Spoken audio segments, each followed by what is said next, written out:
সুপ্রিয় শিক্ষার্থী বন্ধুরা,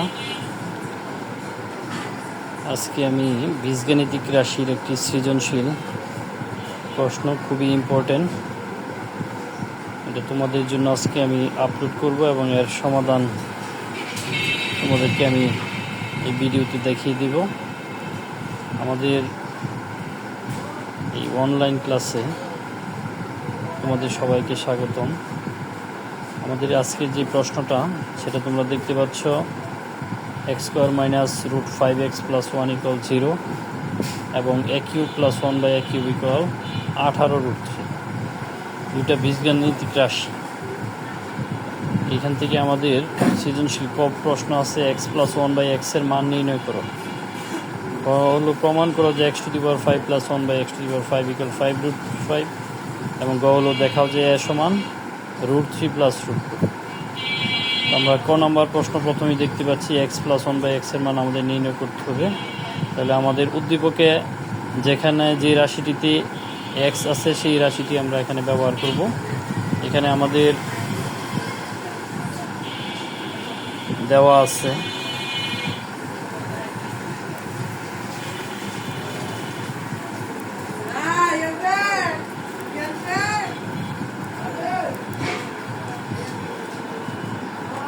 x square minus root 5x plus 1 equal 0।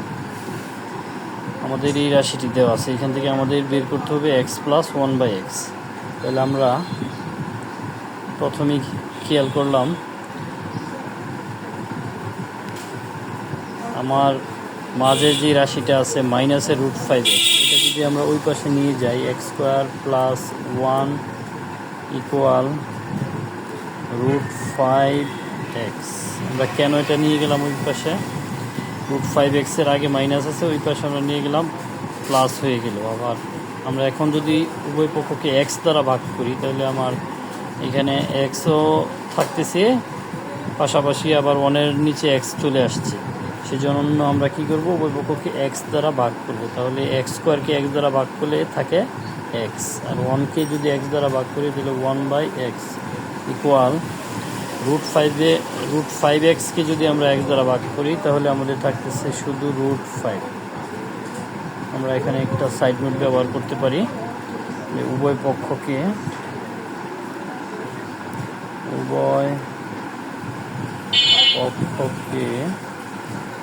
X দ্বারা ভাগ করে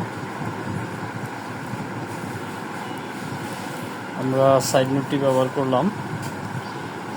এবার আমরা দেখতে পাচ্ছি এক্স প্লাস 1 বাই এক্স আমাদের নির্ণয় হয়ে গেছে। এক্স প্লাস 1 বাই এক্সের মান আমরা পেয়েছি রুট 5। এবার আমরা খ নম্বর প্রশ্নের সমাধান করব। খ নম্বর প্রশ্নে শিক্ষার্থী বন্ধুরা, তোমরা দেখতে পাচ্ছ যে আমাদের আসছিল x to the power 5 plus 1 by x to the power 5 equal 5 root 5। তো আমরা এখান থেকে আমরা প্রথমে উদ্দীপকে যেই দুটো রাশি আছে সেখানে আমরা দেখতে পাচ্ছি যে এক্স যেই রাশিটিতে আছে সেই রাশিটি আমরা ব্যবহার করব। বিশেষ করে আমরা যদি ক নম্বর প্রশ্নে যার মানটা বের করেছি ওইটা যদি আমরা ব্যবহার করে ক নম্বর প্রশ্ন করতে পারি, তাহলে আমাদের জন্য আরও সহজ হয়ে যাবে। তো এখানে আমরা দেখতে পাচ্ছি x to the power 5 plus 1 by x to the power 5। তাহলে আমরা এক্স টু দি পাওয়ার 5 কী করলে পাবো? আমরা যদি এটা ভেঙে নেই তাহলে ক নম্বর প্রশ্নের সমাধানটা আমরা একটু করি।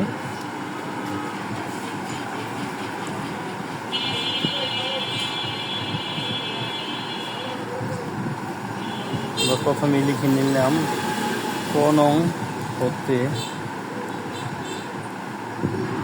পাই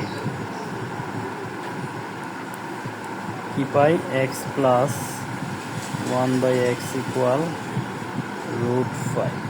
x plus 1 by x equal root 5। এবার এখন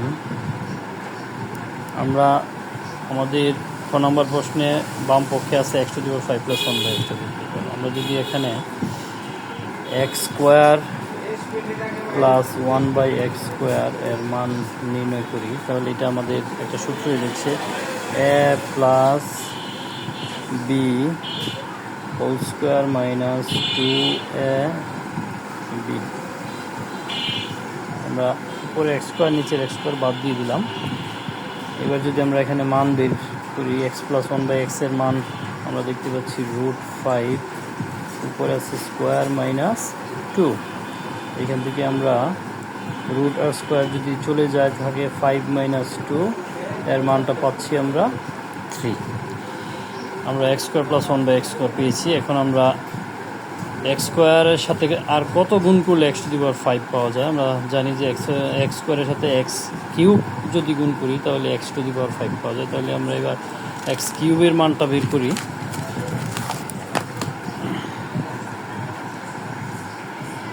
আবার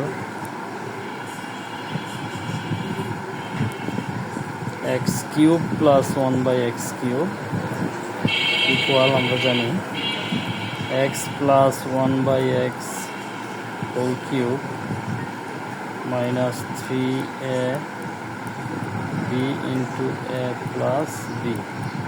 আমরা এখানে কী করলাম, a কিউব প্লাস b কিউবের অনুসিদ্ধান্তটা বসাইলাম, a প্লাস b whole cube minus 3ab into a plus b. এবার এটার মান আমাদের আছে √5, উপরে হলো কিউব মাইনাস 3, ax চলে গেল, বাকি এটার মান হলো √5। √5 যদি আমরা কিউব করি তাহলে √5 কয়টা? 3টা। √5 মাইনাস 3√5। √5 যদি আমরা গুণ করি তাহলে আমাদের কী হয়ে যায়? √5 স্কোয়ার হয়ে যায়। √5 হোল স্কোয়ার সাথে আছে √5 মাইনাস 3√5।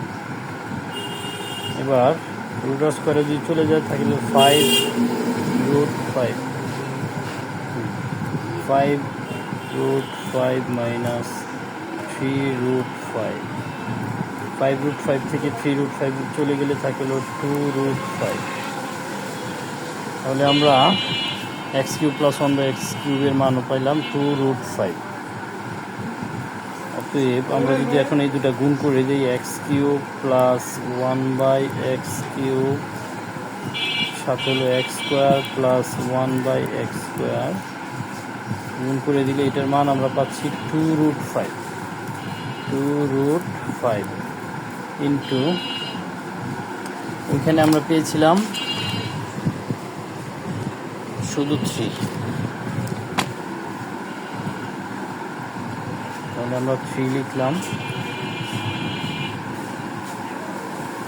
এবার যদি আমরা এখানে গুণ করি x³ আর x² যদি আমরা গুণ করি তাহলে আমরা থাকছে x⁵ প্লাস এখানে x³ আর এখানে আছে 1/x², উপরে 3 নিচে হলো 2, তাহলে আমাদের শুধু x থাকতেছে। আমরা যদি 1/x³ আর x² থাকি, উপরে 2 নিচে 3, তাহলে আমাদের এখানে 1/x থাকতেছে। এবার এখানে নিচে x³ নিচে x² দুটো গুণ করলে আমাদের 1/x⁵ থাকতেছে, আর এখানে আমাদের 3 দুগুণে 6√5 থাকতেছে। এবার আমরা x³ x⁵ প্লাস 1/x⁵ আমরা একসাথে লিখলাম, আর x প্লাস 1/x একসাথে লিখলাম 6√5।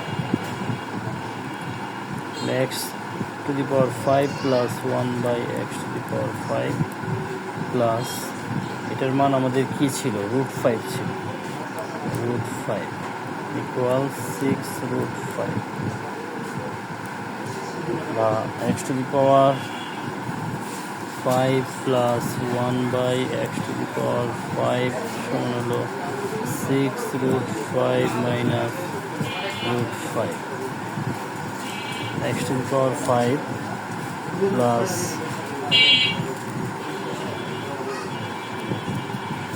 1/x⁵ সমান হলো 6√5 থেকে একটা চলে গেলে 5√5। আমাদের এখানে যেটা ছিল প্রমাণ অথবা প্রমাণ করা যায় x⁵ 5 প্লাস 1/x⁵ √5, তাহলে আমাদের এখানে এটা প্রমাণ হয়ে গেল। তাহলে আমরা লিখতে পারি প্রমাণিত।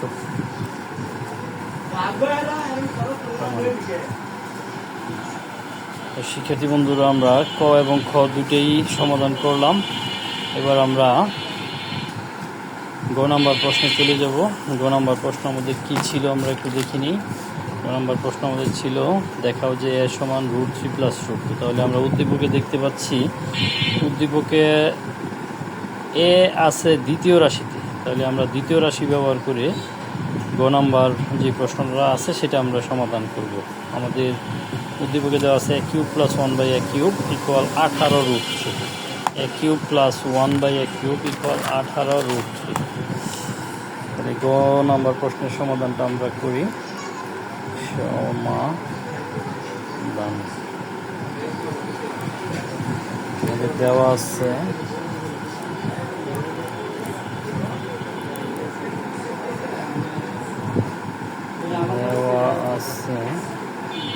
a³ + 1/a³ = 18√3।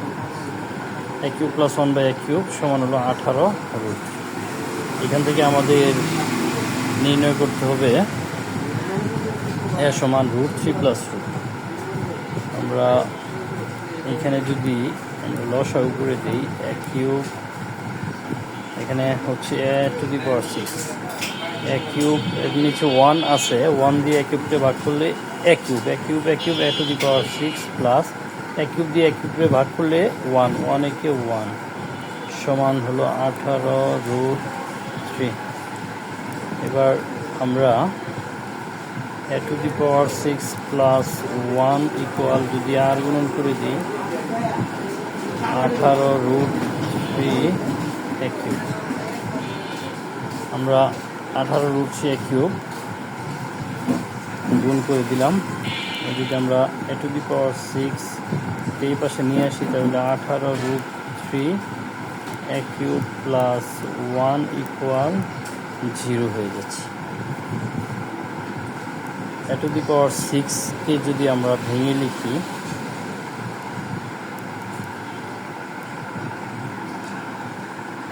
ছয়ের আমরা বাংলাম 3 আর 2 দিয়ে, 3 × 6। তাহলে এটার একটা সূত্র আমরা বানাইতে পারি। এটা যদি a² - 2ab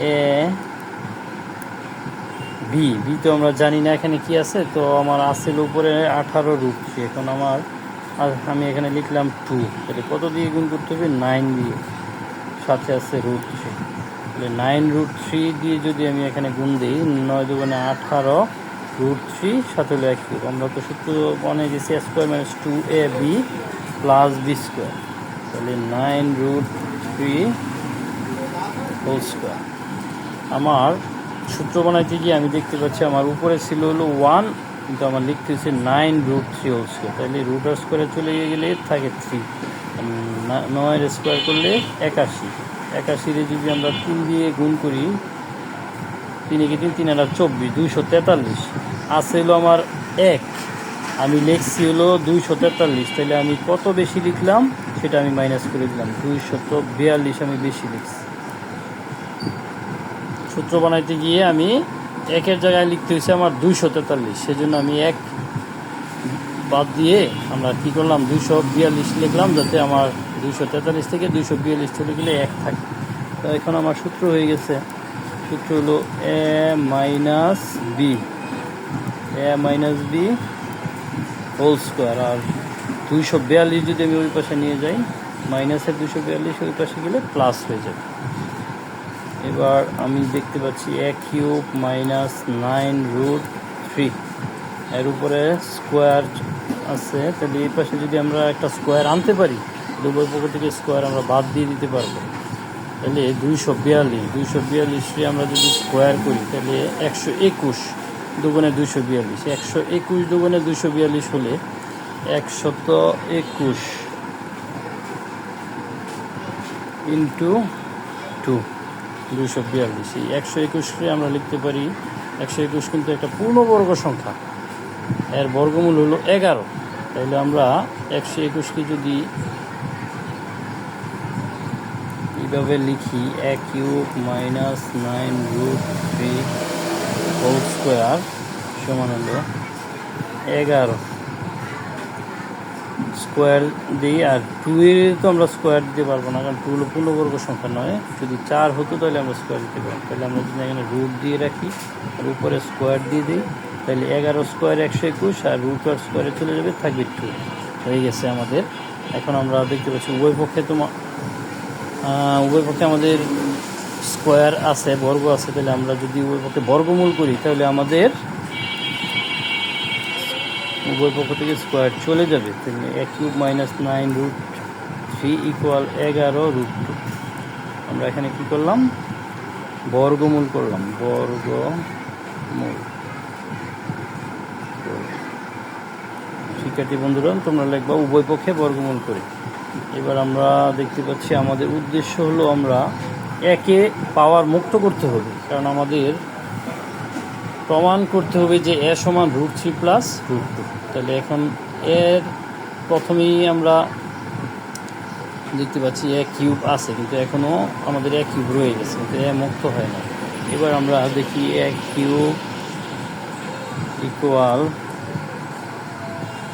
11 √2, আর মাইনাসের √3 আছে, আমরা এই পাশে নিয়ে আসলাম, তাহলে হলো 9 √3 প্লাসের হয়ে গেল। ঠিক আছে, এবার আমরা আমাদের রাইট হ্যান্ড সাইডে আমরা দেখতে পাচ্ছিলাম, আমাদের রাইট হ্যান্ড সাইডে হলো প্রমাণ করতে হবে যে a সমান হলো √3 + √2। তাহলে আমরা এখানে আমরা ডান পাশে দেখতে পাচ্ছি আমাদের √3ও আছে, √2 আছে, কিন্তু আমাদের সাথে √3 এবং √2 সাথে বেজাল আছে, 11 আছে, 9 আছে, বেজাল মুক্ত করতে হবে। আর এই পাশে a³ আছে, এই কিউবটা সরাইতে হবে।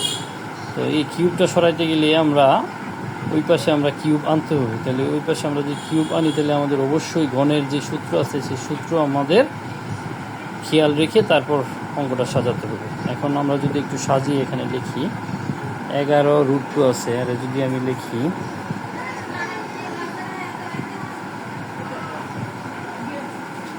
2 √2 লিখছি। 2 √2 কেন 2 √2 লিখলাম? কারণ আমরা এই 2কে দুইবার যদি ভাঙি √2 √2 হয়, তাহলে আমার √2 এখানে 3টা হচ্ছে, তাহলে আমি কিউব বানাইতে পারবো। সেজন্য আমি কি করলাম, 11কে 2 √ দিয়ে ভাঙলাম। তাহলে আছে 11 √2, আমি লিখছি 2 √2। তাহলে আমাকে আরও লিখতে হবে 9 √2, 9 √2। আর এখানে আছে 9 √3, আমি লিখলাম 6 √3। কেন লিখলাম? আমার এখানে √3 আছে, আমি যদি 3 দিয়ে লিখি 3 √3, অর্থাৎ এই 3 দিয়ে লিখি, তাহলে 3কে আমি দুইভাবে ভাঙতে পারবো, √3 √3, তাহলে আমার এটা কিউব হয়ে যাবে। সেই জন্য আমি কি করলাম, এই 9টা √3 ভেঙে লিখলাম 6টা √3, আর হলো 3টা √3। এবার আমি দেখি এটার সূত্র বানানো যায় কি না। এই পাশে আছে a³, এখানে যদি আমরা এই যেই কারণে আমরা ভাঙলাম 2কে আমরা যদি ভাঙি, তাহলে √2 √2 এখানে একটা √2, তাহলে √2 উপরে আসছে কিউব আমাদের হয়ে যাচ্ছে। মানে সূত্র আমাদের হয়ে গেল a³ প্লাস, আমরা তো গণের সূত্র জানি, a³ + 3a² b + 3ab² + b³। এখন আমি a বানিয়ে ফেললাম, আমার bও আছে। √3 যদি আমি b ধরি, এখানে ভাঙার যেভাবে ভাঙছিলাম, তাহলে আমি এইভাবে শুধু √3কে a এবং √2কে a এবং √3কে b ধরলে আমার সূত্রটা খুব সহজে আমরা লিখতে পারি, a³ + 3a² b + 3ab² + b³। তাহলে আমাদের হয়ে গেছে, দেখো 9 কীভাবে মিলে √r² চলে যায় 2,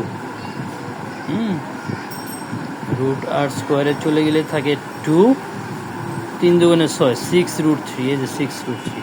এখানে আমার √r² চলে যায় 3, 3 × 3 = 9, 9 √2, এই যে 9 √2, আর √3 হবে কিউব 3 √3 আমরা এখানে নিয়ে গেলাম। আমাদের এখন দেখতে পাচ্ছি আমাদের সূত্র মোটামুটি হয়ে গেছে। a³ = √2 + √3 whole cube. এবার আমরা যদি উভয় পক্ষে ঘন করে দেই, ঘনমূল আছে আমাদের ঘন, ঠিক আছে? ঘনমূল যদি আমরা এখানে করে দিই, তাহলে এ সমান হচ্ছে √2 প্লাস √3। এই পাশে আমরা এখন সাইড নোট হিসেবে লিখতে পারি যে উভয় পক্ষে আমরা ঘনমূল করার পরে আমরা এখানে দেখতে পাচ্ছি আমাদের হয়ে গেছে এ সমান √2 প্লাস √3। আমাদের বলেছিল যে দেখাও যে এ সমান √2 প্লাস √3। তাহলে আমাদের এখানে আমরা দেখাইলাম শো ড্যাশ ইজ WED। আমরা ইচ্ছেগুলো এখানে শিক্ষার্থী বন্ধুরা তোমরা একটা সাইড নোট ব্যবহার করতে পারো যে রুট উভয় পক্ষে ঘনমূল করে। তাহলে এখন আমরা একটি বীজগাণিতিক রাশির খুবই ইম্পর্টেন্ট একটি প্রশ্নের সমাধান আমরা করলাম।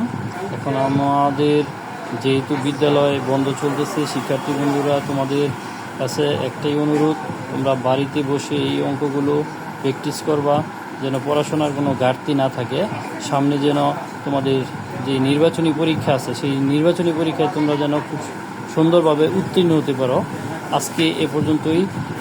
আরও অনেক সৃজনশীল এবং সৃজনশীল ছাড়াও অন্যান্য প্রশ্নের সমাধান এবং প্রশ্নের যে কাঠামো আছে এগুলি তোমরা ইউটিউবে পাইবা। তোমরা যখন ফ্রি টাইমে থাকো তখন এই ইউটিউবে এই প্রশ্নের সমাধানগুলো তোমরা খুব সুন্দরভাবে খেয়াল করে দেখবা। সকলকে ধন্যবাদ। আজকে এ পর্যন্তই।